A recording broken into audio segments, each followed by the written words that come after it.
오늘 하나님의 말씀 디모데전서 4장 16절에서 5장 2절까지 말씀입니다. 디모데전서 4장 16절에서 5장 2절까지 말씀 제가 읽어드리도록 하겠습니다.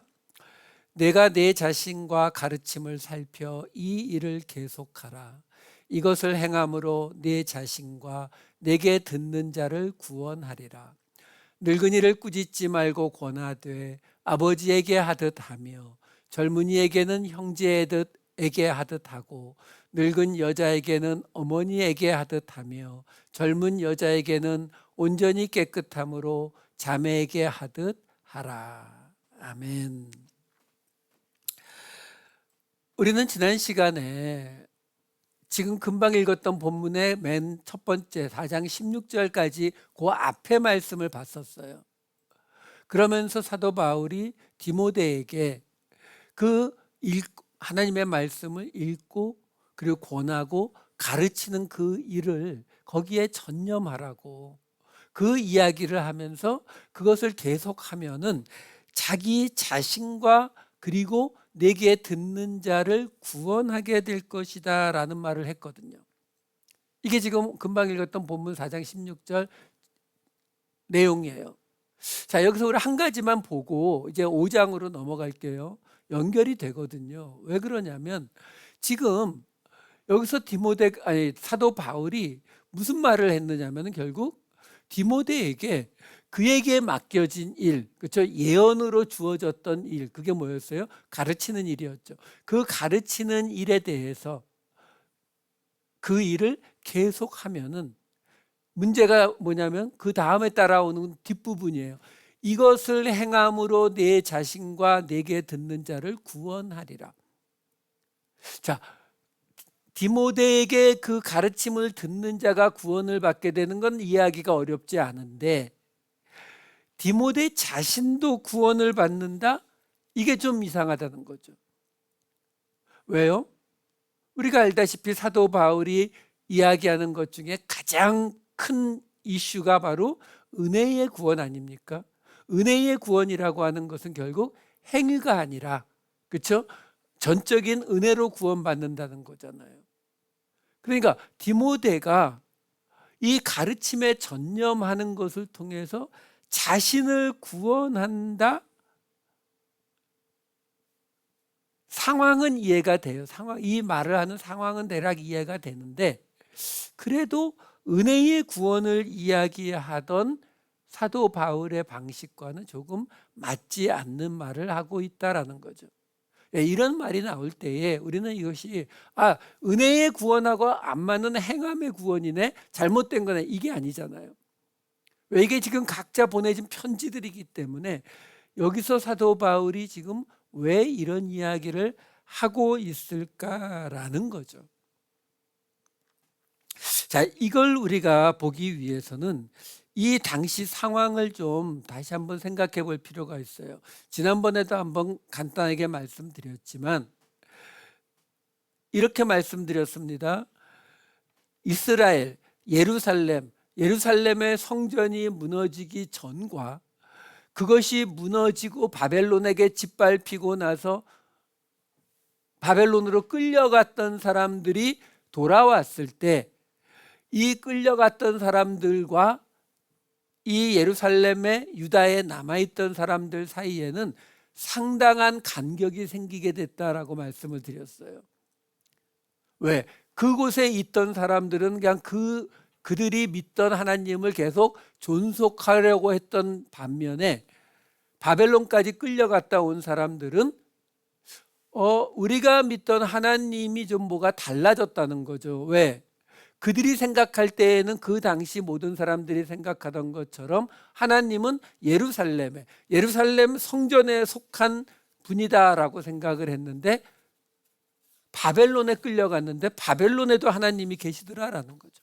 예레미야서가 이루어지더라라는 거죠. 이걸 경험한 이 돌아온 사람들의 생각은 많이 바뀌어서 말씀 중심으로 바뀌었다라고 말씀을 드렸잖아요. 그래서 제가 하나만 예를 들어 볼게요. 뭐냐면 예레미야서에 보게 되면은 거짓 선지자로 유명한 하나냐라고 하는 사람이 등장을 합니다. 예레미야서 28장 1절에서 4절 다 읽지 않을게요. 여기 보면은 그 하나냐라고 하는 선지자가 뭐라고 이야기하냐면은 지금 이미 두 번을 바벨론이 침공을 해가지고 포로들을 두 번이나 끌고 갔어요. 성전에 있는 비싼 기물들도 다 뺏어갔어요. 그런 상태에서 지금 이 하나냐라고 하는 사람이 뭐라고 이야기하냐면, 하나님께서 내게 말씀하시기를 하나님께서 2년 안에 이 모든 것들을 회복시키실 거라고. 그 뺏어간 성전 기구들 다 돌아올 것이고, 지금 저 바깥에서 마지막으로 이스라엘을 멸망시키려고 대기하고 있는 저 바벨론도 하나님이 다 물리쳐 주실 거라고 이렇게 말했거든요. 그랬더니 예레미야는 그 하나냐의 말에 대해서 14절에 이렇게 이야기합니다. 만군의 여호와 이스라엘의 하나님께서 이와 같이 말씀하시니라. 내가 새 멍에로 이 모든 나라의 목에 메워 바벨론의 왕 느부갓네살을 섬기게 하였으니 그들이 그를 섬기리라. 내가 들짐승도 그에게 주었느니라 하라. 여러분, 이 상황이 지금 어떤 상황이냐면요, 맨 처음 바벨론이 침공해서 다니엘을 포함한 사람들을 끌고 갔던 1차 침공 이후에 이 남유다가 바벨론에 대항해서 하나님을 믿고 끝까지 싸운 게 아니에요. 이미 1차 침공 때 이길 수 없다는 거 알고 거의 항복한 상태거든요. 그래서 그 다음 왕은 이집트의 느고가 정해줬고, 그 다음 왕은 바벨론이 정해주는, 그러니까 왕을 다른 나라에서 정해주는, 그냥 그야말로 바짝 엎드려서 독립국이라고 보기도 어려운 상태로 전락해 있는 상태예요. 그러니까 쉽게 말해서 마지막 목숨만 안 끊었지 거의 죽은 거와 다를 바가 없는 그런 상태였다고요. 그런 상태에서 하나냐는 뭐라고 이야기하는 거냐면, 우리가 하나님께 매달리면 하나님이 이 모든 것을 회복시키실 것이다를 이야기하는 거예요. 여러분, 우리가 하나냐 거짓 선지자의 대표라 그랬잖아요. 그런데 우리가 그냥 거짓 선지자의 대표라고 한마디로 말하기에는 만만치 않아요. 왜 만만치 않느냐? 이 당시 바로 바깥에는 지금 바벨론의 군대가 주둔하고 있었고, 왕도 귀족도 바벨론이 좌지우지하고 있던 때예요. 그런데 그때에 하나냐는 어떤 말을 지금 전하고 있는 거냐면, 걱정하지 말라고. 하나님께서 우리를 지키신다. 하나님께서 쟤네들 다 내쫓아 주시고 우리 회복시키실 거다. 근데 예레미야는요, 아니라고.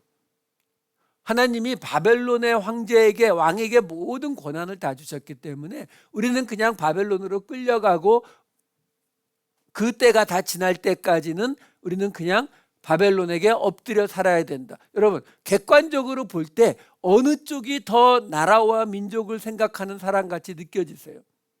하나냐는요, 자기의 욕심이나 또는 자기가 어떤 이득을 보려고 이런 말을 하는 게 아니에요. 도리어 정반대입니다. 이 예언의 내용을 보게 되면 하나냐가 붙잡혀서 죽을 확률이 무지무지 높고, 거기에 비해서 예레미야는 도리어 외부 세력인 바벨론의 편을 드는 이야기를 지금 하고 있는 거거든요. 여러분, 이 상황을 우리가 보시면은 우리가 하나님의 말씀에 대해서 깨어 있는다라는 것이 얼마나 어려운 일인지 우리가 알 수 있어요. 여러분, 불교에 있는 법정 스님 아시죠? 무소유를 주장하시고 실제로 그렇게 살으셨던 분, 또는 테레사 수녀, 이태석 신부, 이런 분들, 김수환 추기경, 이런 분들을 우리가 존경하는 이유가 뭐예요? 그분들이 자기들이 가르친 것처럼 자기를 돌보지 않고 그야말로 자기를 희생하는 삶을 살았기 때문에 그러잖아요. 우리가 불교의 교리에 동감하는 것이 아니라, 천주교의 교리에 동감하는 것이 아니라 그분들의 삶에 동감하기 때문에 그분들을 인정하는 거잖아요. 그 기준으로 본다면 예레미야가 아니라 하나냐가 우리가 존경할 만한 삶의 모습이라니까요. 하나님께 매달리잖아요. 지금 2번을 침공당하고 마지막 목숨 끊어지는 일만 남은 그 상황에서도 하나님께 매달리면 하나님이 2년 안에 모든 것을 다 회복시켜 주신다고 하잖아요. 하나냐가 아무 근거 없이 했을까요? 아니죠. 그도 충분히 근거가 있었을 거예요. 사무엘하 말씀 하나 볼까요? 사무엘하 7장 16, 17절에 보면은 뭐라고 나옵니까? 하나님이 다윗에게 내 나라가 영원히 보존되고 내 왕위가 영원히 견고하리라 하셨다. 이렇게 약속했었거든요. 아마 하나냐는 이 말씀을 붙잡았겠죠. 하나님이 세우신 이 다윗의 왕국이 여기서 멸망할 리는 없다. 하나님이 영원히 보존되게 하시겠다고 하지 않았냐. 그러니까 분명히 하나님께서 회복시키실 것이다. 우리 이렇게 결론 내릴 수 있지 않아요? 그런데 이런 말씀도 있죠. 역대하 7장 17절, 이거는 같은 이야기니까 제가 읽어야겠네요. 죄송해요. 역대하 7장 17절 18절 읽어드릴게요. 솔로몬에게 하신 말씀이에요. 내가 만일 내 앞에서 행하기를 내 아버지 다윗이 행한 것과 같이 하여 내가 내게 명령한 모든 것을 행하여 내 율례와 법규를 지키면 내가 네 나라 왕위를 견고하게 하되 전에 내가 네 아버지 다윗과 언약하기를 이스라엘을 다스릴 자가 내게서 끊어지지 아니하리라 한 대로 하리라. 자, 무슨 말이냐면은 하나님이 다윗에게 하신 것처럼 똑같은 약속을 하셨어요. 그 왕위가 영원히 갈 것이라고. 근데 조건이 하나 붙죠. 하나님의 말씀, 율례와 법규를 지키면.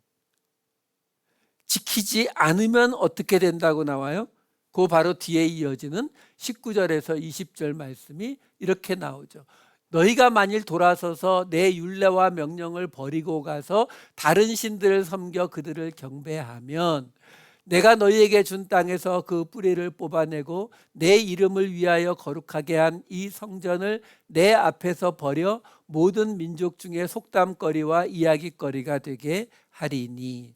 자, 나오잖아요. 분명히 말씀은 2개가 다 있어요.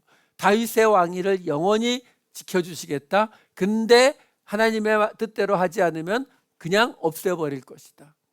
하나냐는 앞의 말씀은 분명히 알고 있었을 거예요. 뒤의 말씀도 알았겠죠. 선지자인데, 그렇죠? 근데 받아들이지 않았죠. 왜요? 그럴 리가 없다고 생각하니까요. 여러분, 제가 이 이야기를 지금 갑자기 드리는 이유가 뭐냐면, 지금 이 당시 사도 바울이 왜 디모데에게 갑자기 그 가르침에 전념해서 그걸 행함으로 너 자신도 구원하라라는 말이 왜 들어갔겠느냐라는 거예요. 지금 이 이스라엘 백성들은 유다의 멸망 앞에서 분명히 봤잖아요. 하나님께서 그 율례와 법규를 지키지 않으면 너희 그 뿌리를 뽑아버린다고, 완전히 너희를 없애버릴 거라고 경고가 있었거든요. 근데 그걸 인정하지 않았죠. 지금도 예루살렘에 가보면은 그 당시 사람들이 생각했던 것에 대해서 이 영상으로 만들어 놓은 것을 보여주는 게 있어요. 그들이 생각했던 게 뭐냐면 이게 하나님의 성전이거든요. 하나님의 법궤가 있는 그 하나님의 성전이 이게 이방인들에 의해서 밟혀진다고요? 예루살렘이 이방인들이 점령한다고요? 말도 안 된다고 본 거죠. 왜? 성전은 이방인들이 들어올 수 없는 곳이 딱 정해져 있어요. 그 안쪽으로는 이방인들은 못 들어와요. 그게 하나님이 원하시는 건데, 근데 이 성전 자체가 이방인들, 저 바벨론 사람들한테 짓밟힌다고요? 그걸 믿지 않아요. 마지막 순간까지 그 바벨론 군인들이 예루살렘 성 안으로 들어올 때까지도 피난을 가지 않았다 그래요. 왜? 어느 순간에 하나님이 임하시면서 18만 9천을 죽여버리신 것처럼 싹 쓸어버릴 거라고 생각했으니까요. 근데 무너졌죠. 여기서 갈라지는 거예요. 그걸 인정했던 바벨론으로 끌려갔던 사람들은 우리가 생각하는 것 같이 다윗의 왕국 예루살렘 하나님의 성전이 그게 하나님의 목적이 아니었구나. 이걸 깨닫는 거죠. 거기에 비해서 그냥 그 땅에 남아있던 사람들은 거기에 매달려 있는 거예요. 그 차이점 때문에 그래요. 여러분, 지금 디모데라고 하는 사람이 사도 바울의 아들처럼 수제자라는 거 우리가 다 알지만, 그러면 디모데는 아무 생각 없이 그냥 사도 바울이 가르친 대로 바울 선생님이 이렇게 노트에 적어줬으니까 그냥 이거 그대로 앵무새처럼 읽었을까요? 저는 그렇다고 보지 않아요. 왜? 자기도 생각이 있을 테니까. 지금 계속 이어지는 이야기가 뭐예요? 결국 표면적으로 나타나는 가장 큰 갈등은 유대인 그리스도인들과 이방인 그리스도인들 사이의 갈등이잖아요. 그러면 유대인 그리스도인들이 디모데에게 무슨 이야기를 했겠어요? 그러지 않았을까요? 아니, 교회 바깥에 있는 사람들이 아니라 교회 안에 있는 사람들이잖아요. 예수를 믿은 사람들이잖아요. 적어도 우리처럼 예수님을 하나님으로 받아들이진 않았을지언정 예수님을 메시아로는 받아들였을 거 아니에요. 그리스도로 받아들였을 거 아니에요. 그런 사람들이 디모데에게 삿대질하면서 너 이놈 교회를 떠나라 이랬겠어요? 그러지 않죠. 그게 아니라 뭐라고 이야기했겠어요? 디모데, 한번 생각해 봐. 지난 모세 때부터 하나님이 안식일 지키는 거, 할례 받는 거, 돼지고기 먹지 않는 거, 부정한 일들을 하지 않는 거, 이런 것들을 얼마나 강조해 오셨는지 책을 봐. 하나님의 말씀을 보라고. 그런데 지금 예수님이 그리스도로 오신 거 맞고 우리를 구원하러 오신 거 맞고 우리를 위해서 십자가 지신 거 다 맞아. 다 인정한다니까. 근데 그런 상태에서 굳이 안식일 안 지키고 굳이 돼지고기 먹어야 될 이유는 또 뭐야? 여러분 생각해 보셔야 돼요. 우리처럼 2000년 동안 예수 그리스도에 대해서 연구해 온 게 아니에요. 이 사람들은 지금 처음이라고요. 처음. 지금 우리가 가지고 있는 신약 성경 하나도 없어요.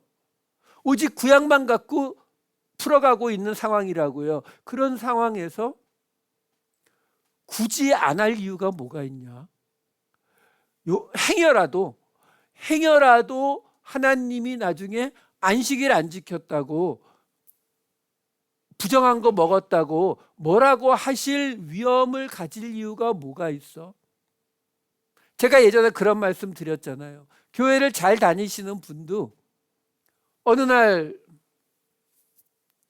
자기 비즈니스에서 열심히 일하고 있는데 어떤 흰 수염을 기르신 분이 비즈니스 문간에 와서 휘 둘러보시더니 내가 다른 이야기는 안 하겠는데 올 여름에 물가는 꼭 조심하셔야 됩니다 하고 돈을 달라고 하거나 이런 것도 아니고 딱 그렇게 말하고 가버리면, 그러면 그 말을 들은 그 집사님 혹은 장로님 혹은 권사님이 그해 여름에 바닷가 갈 확률이 있다고 생각하세요? 안 갑니다. 그거 믿어서요? 아니요. 안 믿는데 굳이 빅베어도 있고 킹스 캐년도 있는데 요세미테도 있는데 뭐 굳이 바다를 가? 기분 찝찝하게 이렇게 되는 거거든요. 마찬가지죠. 유대인 그리스도인들이 디모데에게 이야기했을 거예요. 너 혹시 그랬다가 하나님께서 원하신 게 그게 정확히 아니었으면 어떡할 건데? 거기에다가 지금 사도 바울이 걱정하는 게 하나 더 있죠. 뭐요? 이거 디모데전서거든요. 그 다음에 디모데후서가 마지막 편지예요. 그리고 죽임당합니다. 그러면 사도 바울이 로마의 감옥에서 죽임당했다라는 소식이 전해지게 되면 이 에베소 교회의 유대인 그리스도인들이 디모데에게 무슨 말할지 뻔하잖아요. 너는 하나님께서 사도 바울과 같이 있다고 이야기했는데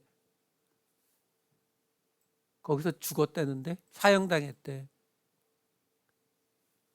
하나님이 그와 같이 있었던 거 맞아? 너 정말 사도 바울이 가르쳐준 그 복음이라는 그것대로만 해왔는데 그거 너를 구원할 수 있는 게 맞아? 이게 걱정이 되는 거예요. 그래서 사도 바울이 말하는 거예요. 내가 지금 이 하나님께서 예언으로 너에게 맡겨진 이 가르치는 은사, 이 일에 전념하라고. 그걸 행함으로 그걸 듣는 자만 구원하는 것이 아니라 너도 구원받는다. 너도 이 복음으로 구원받으니까 걱정하지 말고 거기에 전념해라. 이걸 이야기하고 있는 거예요.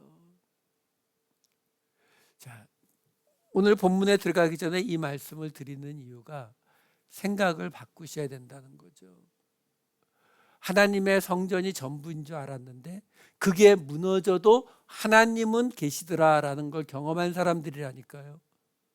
우리는 이 기준을 똑같이 지금도 성전이, 그렇죠? 지금도 교회가, 그렇죠? 무슨 문제가 생기면 우리 제일 먼저 무슨 생각해요? 우리가 뭐 잘못했나? 우리 하나님 앞에 뭐 죄 지었나? 그래서 우리가 기도하면 하나님이 다시 우리가 원하는 모습으로 회복시키실 거라고. 근데 우리가 원하는 모습은 뭐예요? 커지는 거죠. 부흥하는 거고 큰 교회 건물 짓고, 이게 우리가 원하는 회복의 모습이잖아요. 근데 그 모습은 지금으로부터 약 2600년 전에 바벨론으로 끌려갔던 에스라, 느헤미야, 에스겔 같은 사람들에 의해서 그거 아니다라는 게 결론이 난 거거든요. 그럼에도 불구하고 우리도 아직 그걸 붙잡고 있다고요.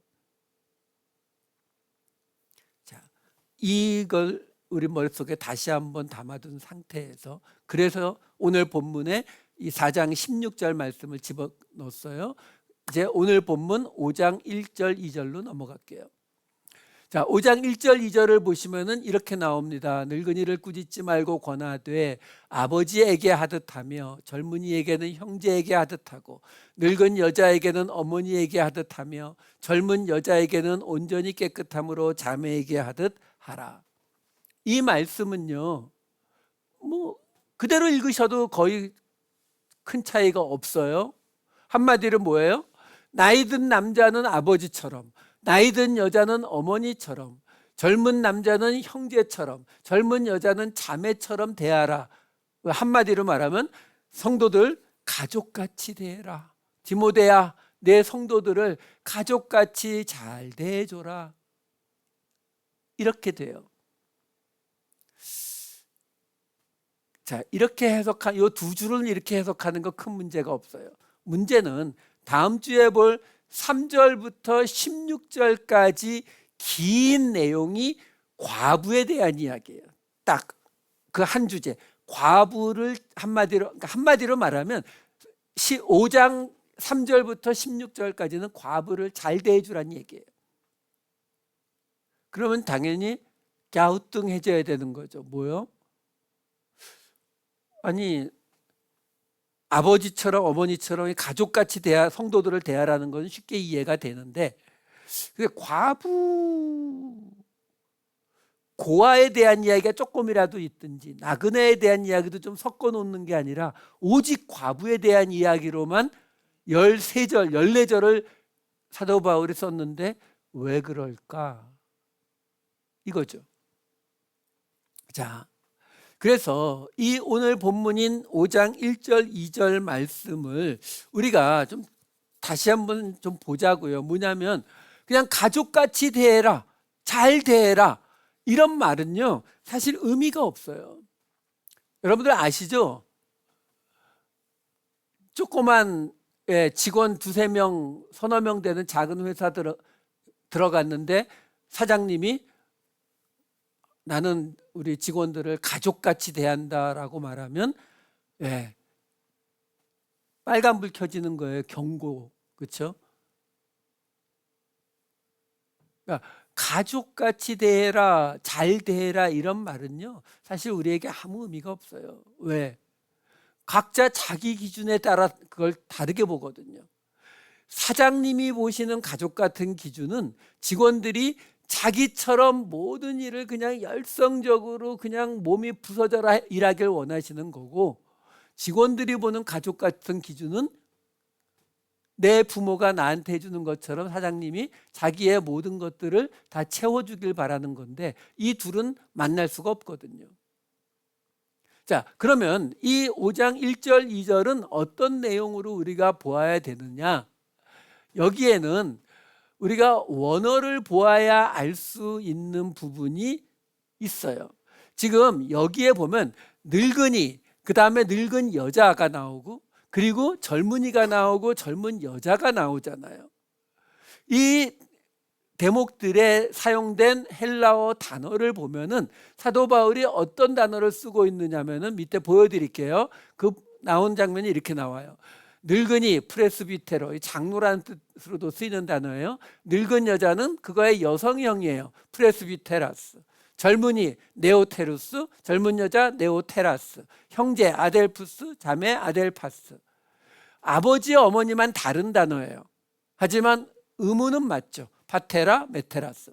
그러니까 무슨 말이냐면, 여러분 여기에 지금 나이가 많은 남자, 늙은이라고 번역이 된 이 나이가 많은 남자를 뜻하는 다른 헬라어가 있어요. 있는데 사도 바울이 이 프레스비테로스라고 하는 단어의 남성형과 여성형으로 그냥 쓰고 있는 거예요. 젊은이, 젊은 여자를 뜻하는 다른 헬라어 단어도 다 있어요. 신약 성경에도 다 나와요. 얘들도 다 있고, 형제 자매는 없지만, 다른 단어가 없어서 이걸 쓸 수밖에 없지만, 지금 늙은이, 늙은 여자, 젊은이, 젊은 여자에 해당되는 다른 단어가 있다고요. 그러니까 충분히 사도 바울이 다른 단어를 섞어서 사용할 수 있어요. 그럼에도 불구하고 사도 바울이 같은 단어의 남성형, 여성형, 남성형, 여성형 이런 식으로 지금 사용하고 있는 거거든요. 그러니까 이렇게 지금 사도 바울이 사용하고 있다라는 이야기는 뭐냐면, 이걸 가지고 지금 뭔가를 사도 바울이 의도하고 있다라는 거예요. 계속 말씀드리잖아요. 지금 이게 편지거든요. 이 당시에 지금 각 교회의 회람으로 보내는 편지들이기 때문에 이 편지를 보냈을 때에 사람들 앞에서 이걸 읽어준다고요. 그리고 이 당시 글을 읽을 수 있는 사람들의 숫자가 거의 없었기 때문에 어차피 편지를 보내게 되면 디모데 본인이야 읽어보겠지만 그 다음에는 사람들에게 이걸 다 읽어줄 수밖에 없어요. 그러니까 듣는 사람의 입장을 놓고 사도 바울이 이야기하는 거예요. 그러면 듣는 사람 입장에서 지금 앞에 한 4-5명, 때로는 많으면 한 20명 앞에서 이 편지를 읽어줄 때, 그걸 듣는 사람이 들을 때 프레스비테로, 프레스비테라스, 네오테르스, 네오테라스, 아델푸스, 아델파스 이렇게 계속 반복되는 이야기가 반복되게 되면, 그러면 그냥 이게 좋은 점이 강조도 되고 듣는 사람이 쉽게 이해할 수 있거든요. 그러면 이렇게 지금 늙은이, 늙은 여자, 젊은이, 젊은 여자, 형제, 자매를 같은 단어를 반복해서 이야기하면서 사도 바울이 노리고 있는 것이 뭐냐면 바로 이 본문에 나오는 이 1절, 2절에 있는 동사예요. 동사가 뭐냐면 바로 꾸짖지 말고 권하되라고 나오는 거죠. 꾸짖는 건 하지 말고 권하라는 거예요. 여기서 지금 꾸짖다라고 번역이 된 에피플레소라는 단어가 있고, 권하다로 번역된 파라칼레오라는 단어가 있어요. 자, 이 두 단어는 같은 단어가 아니에요. 전혀 다른 단어죠. 에피플렉스, 파라칼레오. 그런데 어떤 차이점이 있냐면, 이 권하다로 번역이 된 파라칼레오라는 이 말은 신약 성경에만 100번이 넘게 나오는 단어예요. 그래서 많이 사용된다는 게 우리가 어떻게 알 수 있느냐면은 뜻이 많아요. 예를 들어서 우리 한국말에도 물론 한자어긴 하지만 예를 들어서 장사하다 이렇게 말하면요. 장사하다가 뭐죠? 그러면 가게에서 물건을 파는 것도 장사하다가 되지만 장례를 치르는 것도 장사하다가 돼요. 그러니까 여러 가지 뜻이 있다는 것은 그만큼 많이 사용되는 단어라는 거예요. 100번이 넘게 나온다고요. 신약 성경에만. 거기에 비해서 지금 꾸짖지 말라, 꾸짖다라고 번역이 된 이 에피플레소라고 하는 이 단어는 신약 성경에 딱 여기 한 번밖에 안 나오는 단어예요.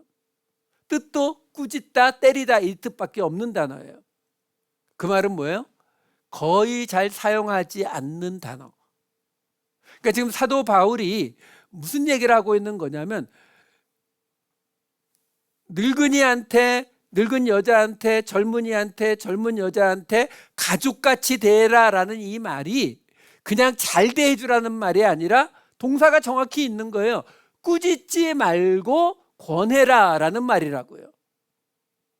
그러니까 여기 파라칼레오라고 하는 말은 부르다라는 거거든요. 칼레오가 부르다, 요청하다 이런 단어에 앞에 전치사 파라가 붙은 거니까. 근데 누구를 꾸짖지 말고 권해라. 그게 늙은 남자에게도 꾸짖지 말고 권하고 늙은 여자에게도 형제에게도 자매에게도 젊은 남자, 젊은 여자에게도 꾸짖지 말고 권하라는 게 지금 이 문장의 동사라고요.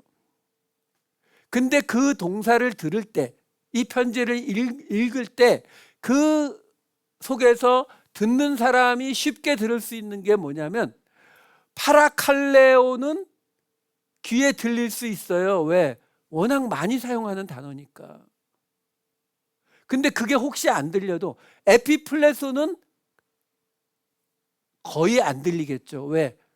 우리도 외국인하고 이야기할 때 영어 쉬운 단어 이야기하면 귀에 쏙쏙 들어오다가 갑자기 뭐 어려운 단어 딱 말하면은 뭔 소린지 모르잖아요. 그냥 앞뒤를 감안해서 대략 무슨 뜻이겠다 짐작은 할 수 있지만, 근데 문제는 우리는 공부를 꽤 했지만 이 당시 사람들은 그런 공부 해본 적이 없는 사람들이에요. 그럼 그 사람들에게는 뭐가 들린다고요? 아까 말한 것처럼 프레스비터라스, 메테라스 이런 식으로 계속 비슷한 말이 반복되는 속에 앞에 뭐가 나온다고요? 에피 어쩌구가 나오더니 파라 어쩌구가 나오는 거예요. 왜? 이게 둘 다 에피라고 하는 전치사 뒤에 플레소가 붙은 거고 파라라는 전치사 뒤에 이 칼레오가 붙은 거거든요. 그러니까 합해진 단어는 들어서 잘 이해가 안 될지 몰라도 그들의 귀에 지금 계속 비슷한 게 반복되는 속에서 매는 부정이니까 에피하지 말고 파라해라 이렇게 들리는 거라고요. 근데 에피라고 하는 이 전치사의 뜻이 뭐냐? 영어로 치면은 over 또는 against의 뜻이에요. 파라라고 하는 전치사의 뜻이 뭐냐? 영어로 치면 with라고 하는 뜻이라고요. 자, 그러니까 지금 오늘 본문의 이 디모데전서 5장 1절과 2절 말씀은 가족같이 대하라라는 말이 뭘 정확히 의미하는 거냐면 대적하지 말고 함께하라. against 하지 말고 with 해라. 헬라어로 에피하지 말고 파라해라. 이거는 이 사람들의 귀에 확실히 들릴 수 있도록 사도 바울이 쓴 거예요. 내 편지를 들을 때 요거 하나는 분명히 들리겠지. 그래서 일부러 에피플레소 거의 사용되지 않는 단어를 쓰는 거예요. 왜? 대강 아는 단어를 써도 무식한 대부분의 사람들은 어차피 못 알아듣거든요. 하지만 전치사는 평상시 계속 사용하는 것이기 때문에 그건 들린다고요. 에피하지 말고 하라는 이야기구나. 가족같이 지내라는 이야기는 지금 교회 안에서 성도들끼리는 어떻게 하라고요? 대적하지 말고 함께 해줘라. 이게 지금 사도 바울이 이 이야기를 통해서 하는 이야기예요. 왜? 사도 바울은 계속 이야기하거든요. 교회는 하나님의 집이라고요. 하나님의 집이기 때문에 가족이 되는데, 그 가족이 된다는 의미는 다른 것이 아니라, 가족이 됐다고 해서 자꾸 뭐 너 왜 이러냐 저러냐 이거 잔소리에 할 수 있다는 얘기가 아니에요. 그게 아니라 대적하지 말고 함께해라. 그러려면 뭐가 걸려요? 내 기준을 내려놓지 않으면 이게 안 돼요. 그렇잖아요. 내 생각에 저 집사님 저거 지금 잘못하고 계시는데 교회에서 저러면 안 되지. 그럼 어떻게 하게 돼요? 집사님, 근데 우리는 이제 똑똑하니까 우리를 감출 줄 알잖아요. 집사님, 제가 집사님 사랑하는 거 알죠? 정말 집사님 꾸짖는 게 아니라 걱정해서 그러는 건데, 그거는 좀 안 하셨으면 좋겠어요. 그게 뭐라고요? 에피하고 있는 거예요. 대적하고 있는 거라고요.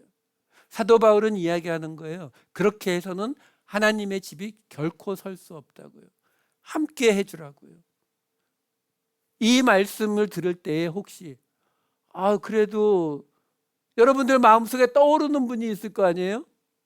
대부분 자기 배우자겠지만 그 사람 그런 거를 어떻게, 이 생각이 드신다면 여러분들은 아직 성전이 무너지기 전을 살고 계시는 거예요. 하나님이 그 성전까지 무너뜨려 버리신 이유가 뭔지를 생각하셔야 된다는 거예요. 잘 대해준다는 것은, 한 교회에 예수 그리스도의 가족이 된다는 것은 대적하지 않고 언제나 함께 해주는 것이요. 여러분들이 우리가 죄를 지었다고 해서 예수님이 너하고 함께 있는 거 1년 동안 보류, 한 달 동안 보류 이렇게 안 하시잖아요. 내 앞에 갑자기 나타나서 너 계속 이렇게 하면은 너 두들겨 맞아 하고 말씀 안 하시잖아요. 우리가 믿잖아요. 하나님은 언제나 우리와 함께 하신다. 우리가 무슨 죄를 지었든, 우리가 회개하지 않고 어디를 가든 우리와 함께 하신다. 그것처럼 해주라는 거예요. 그것이 잘 대해주는 것이고 그것이 가족이 되는 것입니다.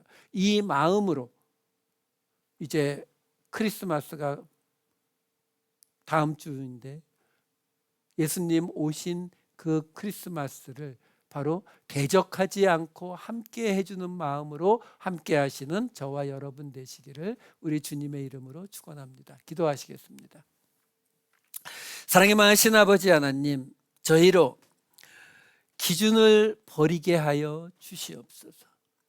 유대인들이 결코 변하지 않을 것이라 믿었던 그 예루살렘도, 그 하나님의 성전도 부셔버렸던 하나님의 뜻, 그것을 통해서 우리에게 깨닫기를 원하셨던 그 하나님의 뜻대로 우리의 가장 큰 기준들을 넘어뜨리게 하시고 포기하게 하셔서 대적하지 않고 함께 할 수 있는 우리 모두가 되게 하여 주시옵소서. 감사드리옵고 이 모든 말씀 우리 주 예수 그리스도의 이름으로 기도하옵나이다. 아멘.